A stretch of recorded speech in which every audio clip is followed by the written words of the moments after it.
జగిత్యాల జిల్లా కేంద్రంలోని ప్రభుత్వ పురాతన పాఠశాలలో ఎమ్మెల్సీ జీవన్ రెడ్డి ఓటు హక్కు వినియోగించుకున్నారు. జిల్లా వ్యాప్తంగా ఉదయం 8 గంటల నుండి ప్రారంభమైన పోలింగ్ ప్రారంభమైంది.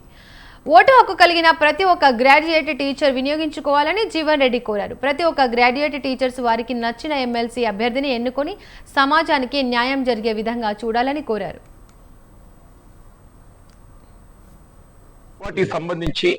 పార్టీ పరంగా ఏదైతుందో వీళ్ళ గతానికి మరియు ఈ సంవత్సర కాలం ఏదైతుందో కాంగ్రెస్ పార్టీ ప్రభుత్వం అధికారానికి వచ్చిన తర్వాత ముఖ్యంగా ఉద్యోగస్తులు, ఉపాధ్యాయులు వాళ్ళ సర్వీస్ నిబంధనలు అంటే ప్రమోషన్సే గాని బదిలీలే గాని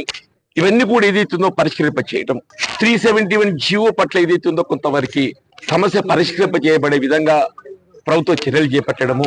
నిరుద్యోగ యువతకు సంబంధించి కూడా ఏదైతుందో గత దశాబ్ద కాలంలో ఏదైతే తెలంగాణ రాష్ట్ర ఏర్పాటు ఉద్యమ ఆకాంక్షలు నెరవేర్చుకోలేకపోయామో ఈ సంవత్సర కాలంలో 56,000 ఉద్యోగాల భర్తీ అనేది ఉందో నిరుద్యోగ యువతలో ఒక విధమైనటువంటి ఒక కాన్ఫిడెన్స్, విశ్వాసం ప్రభుత్వం మీద రాబోయే కాలంలో